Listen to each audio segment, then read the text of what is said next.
Hi everyone, welcome to this video. This is the astrology of 2023, what to expect. And every year I do one of these videos for the year ahead, talking about the astrology and the transits that are coming up and what you might expect. I talk about global influences, what to expect kind of in the world and also what to expect personally. And I tend to focus a little bit more on the personal aspect of it. So I hope you enjoy the video. It won't be too long a video. I'm just going to try and keep it as concise as possible. And interesting to note just quickly, very briefly, in the Chinese astrology, it's the year of the rabbit this year. So if you're born in the year of the rabbit, this should be definitely a very interesting year for you. I'm not going to go too much into that. I just wanted to mention it each year, with the Chinese astrology, there's a different animal sign.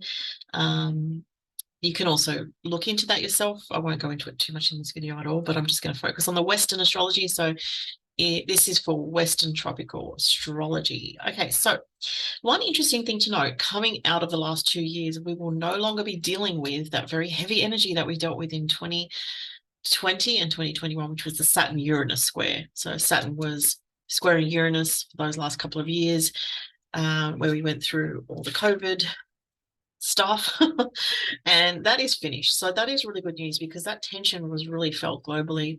And there were other things going on as well that related to that, but I think that was a big source of stress for a lot of people, and especially the fixed signs, Scorpio, Taurus, Leo, and Aquarius would have felt that very strongly in their lives and had a lot of stress with that.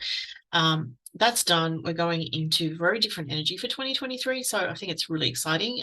If you can see what's on the screen, which you should be able to see,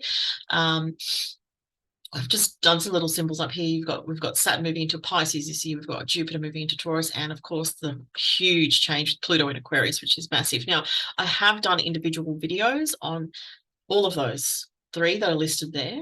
And so if you want to delve further into, a bit more detail for each one, go to those individual videos. You'll see them on my channel: Saturn in Pisces, Jupiter in Taurus, and Pluto in Aquarius, and what to expect globally and personally. But I will touch on some of those things as well. Uranus continues to be in the sign of Taurus. That will continue on till 2026. So that's still remaining the same. Now, we start the year off with Saturn still in Aquarius, so just be aware of that.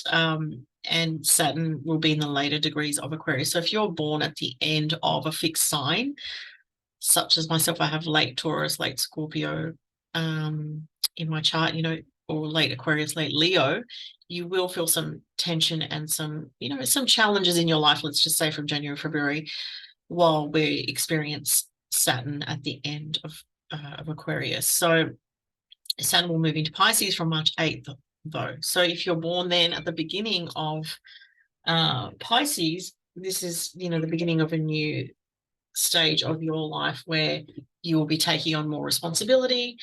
And this is, once Saturn actually goes into Pisces, that is going to affect the early degrees of mutable signs. So if you're born early Pisces, Virgo, Sagittarius, or Gemini, so it is a time where you would be feeling more serious when Saturn makes, an opposition or a square to your sign, or even the conjunction, such as, will conjunct those with Pisces placements.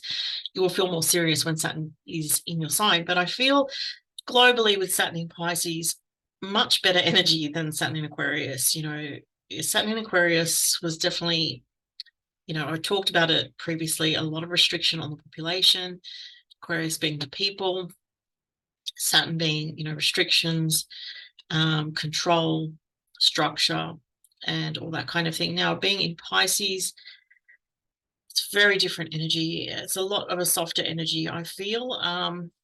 It can be more where it is more obvious where there are issues going on to do with deception, because Saturn is, energy of authority. So think about what entails authority in the world, right?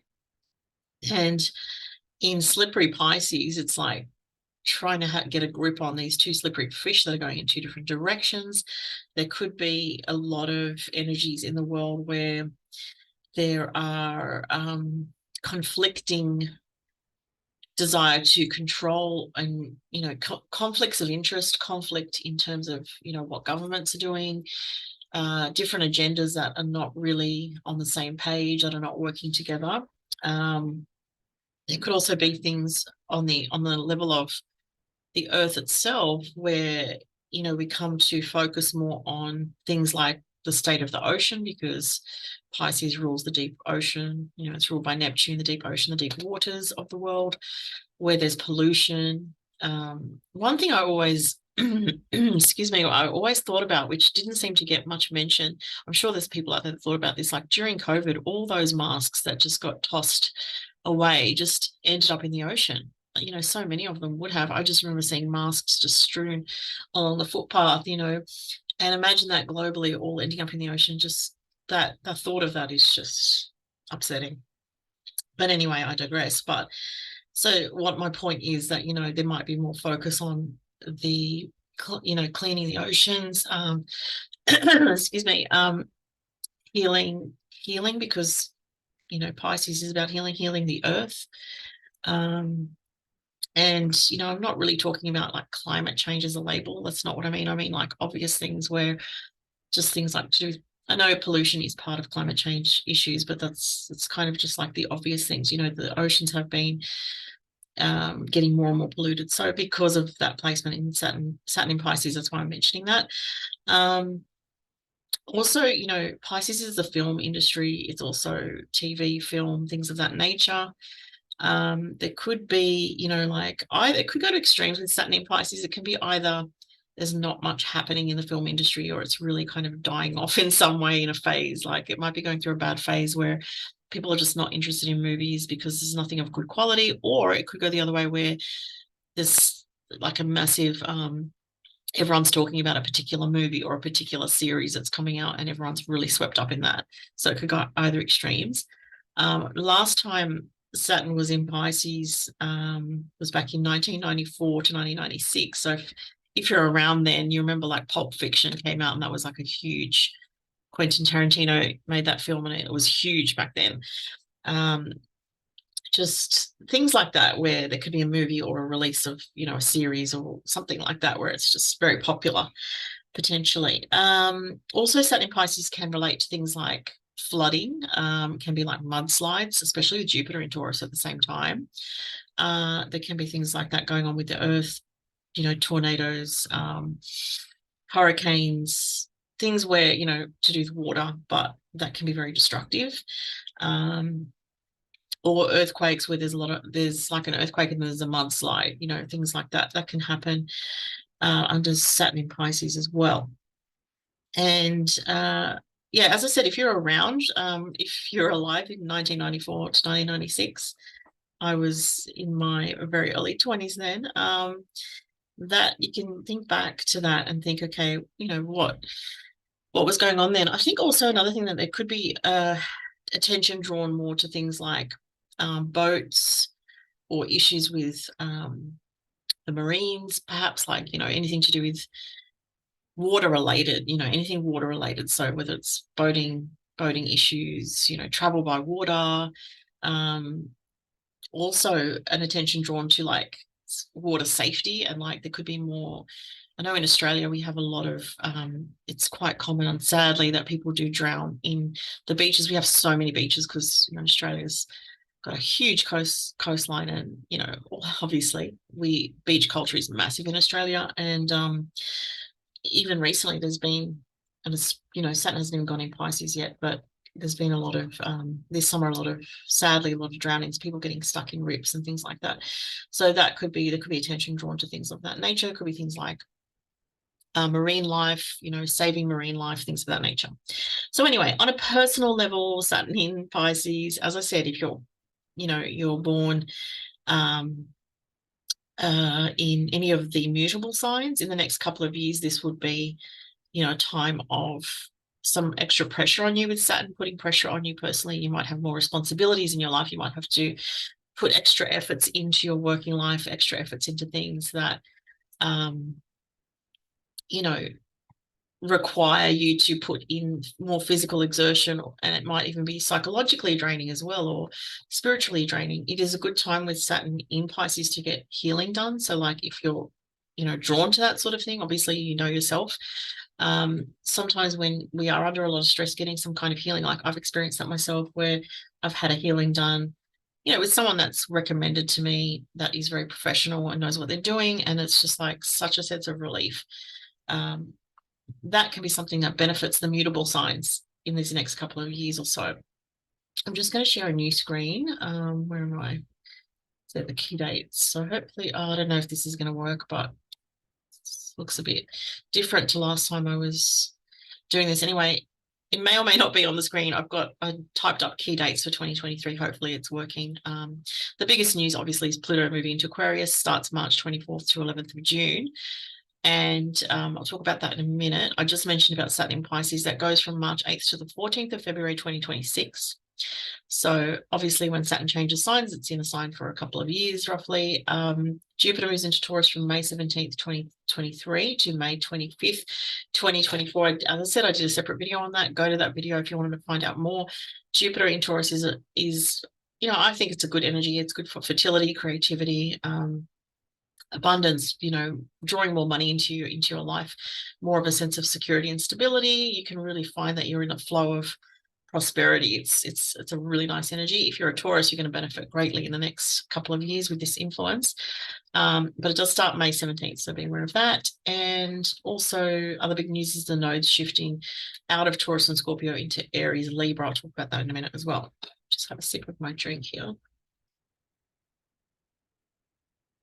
So, right, Pluto into Aquarius. Now, this is the big news because Pluto spends, a couple of decades in a sign, and it's a slow-moving influence. It's a very powerful influence, though. Subtle. It can be subtle. It can be not so subtle. Like I said, I've done a separate video on this as well, so go to that video to find out more, but I'll just talk briefly on that. Now, this year in 2023, Pluto only just touches Aquarius. It goes to 0 degrees. That's it. It stays on 0 degrees from March 24th to 11th of June. Okay, so if you've got 0 degrees of Aquarius in your chart, this can be very intense for you. Okay, if it's your sun, it's going to indicate massive life changes. If it's your rising, same thing. It can bring about, when Pluto touches something in your chart like this, where it's a conjunction, especially, it can trigger fear, fear, worry, extreme thoughts and things like that. So understanding that and knowing that you are kind of facing fears at this time with Pluto, in your sign, if you're an Aquarius, it's part of a process of dealing with the heavier energies of Pluto, because it's transforming, it's trying to transform something in your life. It's trying to change something in your life or bring your awareness to something very deep. And Pluto wants you to dig deep. It doesn't want you to stay on the surface. You have to dig deep to find the answers, whether it's psychological, physical, or both. And, you can feel very alone sometimes, but there will be people to support you if you look around. And, it may be hard to ask for help when you've got Pluto transit, so keep that in mind. But it is going to transform something for you if you've got Aquarius early degree, 0 degrees this year, right? So if you've got anything from 1 degree onwards, that's 1 to 2 degrees, that's going to be the next couple of years. And if you're born late Aquarius, don't even worry about it, because it's not even going anywhere near a late degree Aquarius placement until way down the track, because it'll be in Aquarius. Pluto will be in Aquarius till like 2040 something. Okay, so again, go to my other video. There's more detail in that one. You can find out more. Obviously, if you've got early degree of Leo, Taurus, or Scorpio, like 0 degrees, it's going to affect you this year just for those months, March to June. Now, globally, it's going to be very interesting because Pluto will still be on that anaretic, that very last degree of Capricorn, outside of the dates that you see on the screen. So outside of March 24th to 11th of June, Pluto will be either on 29, 28, or 27 degrees of Capricorn for the months around these months listed. So we're still, technically in Pluto and Capricorn. So on a global level, this is quite intense because we're dealing with 2 anaretic degrees, obviously, of 2 different signs as we go into a shift. And this energy can see some extremes happening in the world. Absolutely, it can. And you know, Pluto in Capricorn rather is the end of the old structures. Talked about this many times before over the last many years. You know, I saw this coming years ago, like many other astrologers did. We talked about it like years ago. So the end of the old structures, the end of the old ways. Think about what Capricorn is. It's the old world. It's the old things that we've had in place for years on this earth. Things that no longer work, you know, necessarily. We will be keeping the things that do work, and you know, there'll be changes in the things that don't work for the collective. Now, Pluto in Aquarius is a big shift for humanity. It is an awakening energy. It is the beginning of truly the beginning of the age of Aquarius on a whole other level. And again, I talk about that in depth in my other video, Pluto and Aquarius. I would recommend going to that because I don't really want to repeat myself on the things that I said. But it is a massive awakening of humanity. I do feel that, like anytime Pluto moves into the beginning of a sign, it can be pretty intense. It can be a bit rocky. It can be a bit of a wild ride, but it's, you know, as we move further into it, we'll see more progress in society with a lot of changes. Definitely can be to do with technology, advancements in technology, improvements for humanity. Pluto, you know, of course, there is a strong dark side with Pluto and Aquarius, so we have to watch out for things like the misuse of AI, the misuse of technology in a darker way, in a way that, you know, is not really aligned to our wholesome human side. You know, it's like the darker side of weird stuff that's like you might have seen in a sci-fi movie that you don't really want to see in reality. That can be the dark side of Pluto and Aquarius, but we want to go towards the light side. But sometimes we have to go through the dark to get to the light. So there is that, and that's something to be aware of.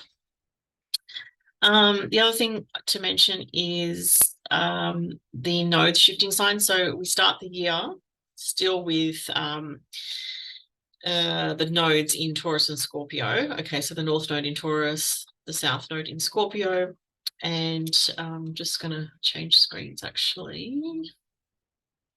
New share. Okay, so hopefully this is working. So I've just got on the screen North Node's changing signs. Hopefully that's working. Now, this begins from the 18th of July, 2023, meaning that the North Node goes into Aries from the 18th of July, 2023, continues on to the 12th of January, 2025. So this is a very strong change of energy. With the North Node in Aries, this is going to make kind of like influence shifts in the world in a very quick way. Things can happen very quickly with the North Node in Aries. And the South Node in Libra, it can indicate that there can be changes that happen that where there's not time to liaise with others as in depth or debate things, or that just for some reason goes out the window and it's just like, boom, let's just do this and it's going to happen. And it's making it happen because Aries is all about action, taking action. Aries is an impatient energy. It's about making things happen quickly. North Node in Aries, with the other things that we have going on, can potentially indicate things going on in the world, such as wars and things of that nature in different places. And that's always something that is kind of going on, really. I mean, I can't think of a time when there was no war, you know, in terms of my lifetime anyway. There's always something going on in some part of the world. But it can bring that to the forefront with the North Node in Aries, starting from 18th of July, 2023. South Node in Libra is kind of the energy is being drained out of anything where there is harmonious or diplomatic communication. So there can be issues with diplomacy in the world. There can be like people just wanting to take charge of an agenda and take action on things without discussing, without going back and forth with others, without, you know, the diplomatic aspect. So that could be a bit of a concern, I would think, based on that. Other things going on are the North Node conjuncts with Jupiter between the 31st of May to 3rd of June. So North Node in Taurus, well, the North Node will still be in Taurus, obviously, around 31st of May to 3rd of June, and it will conjunct with Jupiter. So if there's anyone out there watching that has anything around 2 to 4 degrees of Taurus, this will be very positive for you. This could be some lucky changes, some distant changes happening in your life. If you have, so I'm going more personal side now. If you have anything in Aries and the North Node touches that for you this year as it moves, so like from the 18th of July onwards, if you have anything in Aries, Sun, Moon, or Rising, the North Node touches that, this is going to bring destined change to your life. So whenever the North Node's involved in something personal in your chart, it tends to shift the energy and shift things forward so that you don't feel stuck and you kind of are moving into a new chapter of your life. Like you might move homes, you might, if it's North Node to your moon, you might have some really important developments in your emotional life. Like you might have something happen in a relationship that's really profound. You might get married, you might start a new relationship, you might move home, things of that nature that are very strong, destined things. If you're a Libra, you might, because the South Node's in your sign, you might feel a bit more tired when the South Node goes over your sign, and you might feel more sensitive or like pulling your energy back, not being too out in the world, too vulnerable. You might kind of feel like I just want to retreat a little bit, or I just need to keep my energy, to myself, which is normal when the South Node goes through your Sun, Moon, or Rising. So just a few things to be aware of. And just to touch on something else, so the other signs with Pluto going into Aquarius, and I did mention this on the other Pluto and Aquarius video from March 24th. The signs that are really going to benefit from this are actually Gemini and Libra. So if you're an air sign, Gemini and Libra in particular, Pluto will try your placement. So even if you're a Pluto in Libra generation like myself, and you have early, very early degrees, so 0 to 2, the next couple of years, Pluto will trine your Pluto. That's very helpful for your personal empowerment. If you're a Gemini Sun, Moon, or Rising, or Libra Sun, Moon, or Rising, Pluto will trine those placements for you, and that's going to empower you to be able to get ahead in your life in a way that sees you stepping up gradually and empowering yourself and being in the flow. The other signs that will find it difficult with Pluto and Aquarius, like I said, would be Leos. There's going to be massive changes for Leos as well in partnership, especially, in the next couple of years if you've got 0 to 1 degree of Leo. Scorpio and Taurus as well. Pluto and Aquarius will square, again, only for those with early degrees. And that's like an adjustment energy. When there's a square, you need to sort of look at what is holding you back. What, if it's your moon, is there something internally in your inner self that's blocking you, the way you're seeing your life, your perspective, your comfort zone, what is blocking you, especially for Taurus moon, because Taurus moons tend to really like the comfort zone and not want to have changes. But Pluto in Aquarius is agitating that comfort zone that you've created and making you realize, I'm not getting anywhere. I need to either step up or heal some things in myself that are blocking me. So yeah, that's a bit about that. With Jupiter and Taurus, it'll bless the earth signs. So Taurus obviously get the biggest changes that are positive, brand new chapter in the next couple of years for Taurus. This year in 2023, if you're more on the earlier side of Taurus, and later degrees of Taurus in 2024. And Saturn in Pisces is supportive towards Scorpio.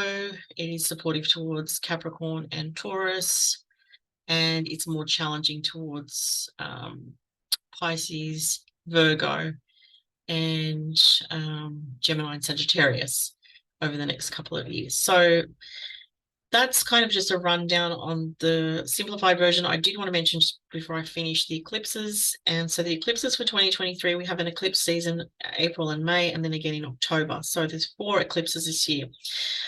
We don't have any total lunar eclipses this year. We're having a break from the total lunar eclipses, which is interesting because those are very intense and very emotional. But I'll tell you what the eclipses are if you want to write these down. If you're someone who wants to follow this, just grab a pen and paper.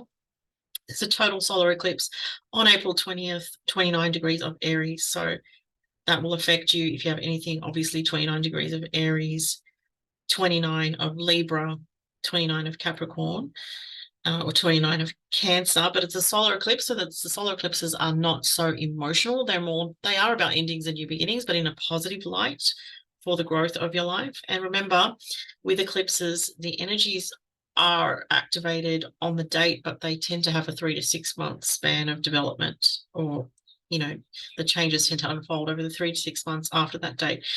Then there's a lunar eclipse May 5th on 14 degrees of Scorpio. So that will affect anyone that has anything around 14 degrees of a fixed sign, Leo, Aquarius, Taurus, Scorpio, obviously. That's May 5th. Then we have another solar eclipse, new beginning, 21 degrees of Libra. So there's a new beginning for Librans with anything around 21 degrees then. And last one is on October 28th, which will be a lunar eclipse, and that's at 5 degrees of Taurus. So that's a letting go with the lunar eclipses. It is a bit more emotional. So look at where 5 degrees of Taurus lands in your chart for October 28th to see what you're letting go of, what you're releasing. And then during the year, obviously, we have usually every year there's like around 3 Mercury retrogrades. I won't go into that. It's kind of minor influences. I tend to sometimes, not always, I tend to post about new moons, full moons, and Mercury retrogrades usually when I have time on my Instagram story. So if you don't already follow me on Instagram, please follow me. The link will be below. Also, if you're interested in checking out my Patreon, I do post new things on there that and content on there that I do not post on my main channel. So check out my Patreon. I do lots of different things on there. Even I just posted something about the numerology cycle for the year ahead, working out your own numerological cycle, yearly cycle, which I've been following for 20 years. It's very, very accurate as a background influence. So like 2023 is a 7-year in the collective, which is about spiritual reflection, doing the spiritual work, not forcing things, just kind of going with the flow, doing a lot of inner work. So if you're born like on a 7-day number or your life path number adds to 7, this will be a very strong spiritual healing year for you. So that's an example of, what I've typed up on my Patreon about the yearly cycle. But all links are below for everything. If you'd like to book a reading, the links are below. My shop is closed right at this moment because sometimes I do have to close it because I'm only one person. I can only do so much. And I do get overwhelmed sometimes because I'm doing in-person readings and also online readings. So if my shop is closed, just type your email address in the front page of the online store and you'll actually get a notification when I reopen. Then you can book. The turnaround time is usually going to be 9 to 15 business days. Once again, because I'm always booked up and I'm only one person, so I have to pace myself through the readings and I never rush a reading. I always make sure that I do a thorough job for each and every client. All right, guys, so that is the energy for 2023. I hope everyone has a fantastic year and has many blessings. And if you have questions or anything that you felt that I didn't cover, please post it below. Thank you so much and talk to you next time. Bye.